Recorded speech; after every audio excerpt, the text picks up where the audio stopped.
सीधे रुख कर लेते हैं लखनऊ का, जहां मुख्यमंत्री योगी आदित्यनाथ कई योजनाओं का लोकार्पण कर रहे हैं। किए हैं तो उन्होंने केवल साहित्य साधना का ही कार्य नहीं किया है, पेशे से एक विधि प्रवक्ता से अपने सार्वजनिक जीवन की शुरुआत करते हैं और बाद में हिंदी साहित्य के क्षेत्र में उन्होंने नए नए पग बढ़ाते हुए अपने आप को स्थापित किया और अपनी लेखनी के माध्यम से इस क्षेत्र को भी एक नई दिशा दी। लेकिन उससे पहले हम देखते हैं वे सिबली नेशनल कॉलेज के छात्र संघ के अध्यक्ष भी रहे, आजमगढ़ नगर पालिका के अध्यक्ष भी रहे, उत्तर प्रदेश भाषा संस्थान के एक कार्यकारी अध्यक्ष के रूप में भी उन्होंने कार्य किया। अनेक उन साहित्यिक, सामाजिक और राष्ट्रीय चिंतन की धारा को एक नई दिशा देने वाले उन सभी मंचों पर अपनी सशक्त उपस्थिति के माध्यम से कभी भी अपने आप को इन सभी गतिविधियों से,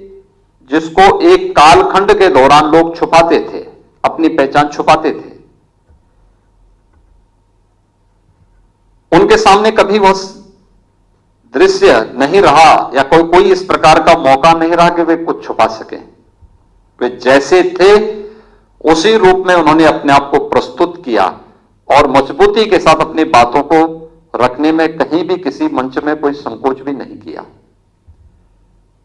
मुझे याद है आज से 15 साल 20 साल पहले जब हम लोग आजमगढ़ जाते थे,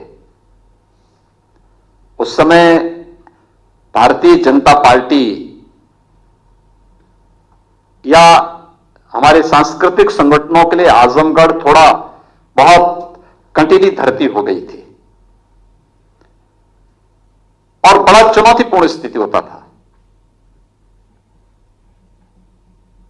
उस समय हम लोगों को जो कुछ 2 4 6 चेहरे आजमगढ़ में मिलने के लिए आते थे या जिनसे हम मुलाकात कर पाते थे, उनमें से डॉक्टर कन्हैया सिंह जी एक है। मुझे याद है उन स्थितियों में भी वे हमेशा उसी स्थिति में, जब डॉक्टर विनम्र सेन सिंह जी ने मेरे सामने इस बात को रखा कि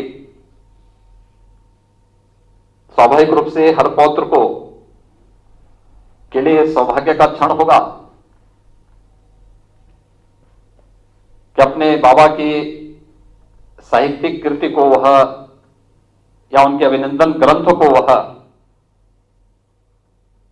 अच्छे ढंग से साहित्यिक माहौल में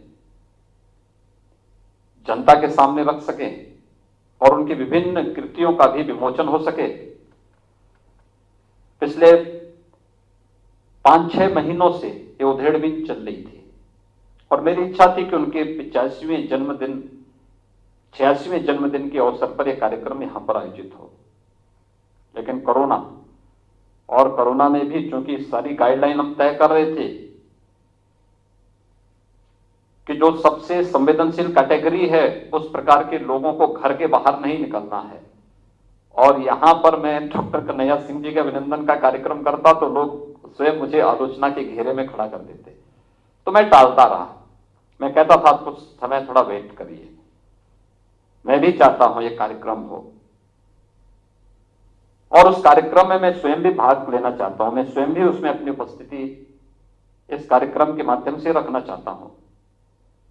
क्योंकि मुझे मालूम है जब मुझे अपने पूज्य गुरुदेव के अभिनंदन ग्रंथ को प्रकाशित करवाना था, उस समय उस ग्रंथ के लिए उतनी सामग्री और सामग्री के साथ साथ फिर कैसे इस कार्यक्रम को आगे बढ़ाया जाए, क्योंकि साहित्य मेरा विषय नहीं था, लेकिन उसमें कैसे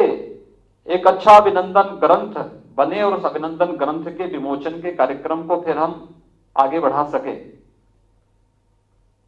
तो उस समय डॉक्टर कन्हैया सिंह जी सामने आए थे। उन्होंने कहा कि नहीं, इस कार्यक्रम को किया जाना चाहिए और जैसे भी कहेंगे, जिस भी प्रकार से कहेंगे, गोरखपुर में कुछ समय स्टे करने के लिए वहां पर मुझे रुकना भी पड़ेगा, तो मैं गोरखपुर में रुक करके इस कार्यक्रम को वहां पर संपन्न करने में योगदान दूंगा। और डॉक्टर सदानंद गुप्ता जी ने जब उस कार्य को, उस गुरुतर दायित्व को अपने हाथों में लिया, तो उनके सहयोग के लिए और मार्गदर्शन के लिए जो चेहरा सबसे पहले सामने आया था, उसमें डॉक्टर कन्हैया सिंह जी थे। तो मेरी हार्दिक इच्छा थी कि वह एक कार्यक्रम हम लोगों ने गोरखपुर में किया था। उस समय कोरोना नहीं था, कार्यक्रम बड़ा था, भव्य था। वह कार्यक्रम गोरखपुर में जो संपन्न हुआ था, उस कार्यक्रम के साथ ही एक अच्छा कार्यक्रम डॉक्टर कन्हैया सिंह जी के जीवन के 85 वसंत संपन्न होने के बाद भी उन्होंने अपनी लेखनी की साधना निरंतर आगे चल रही है।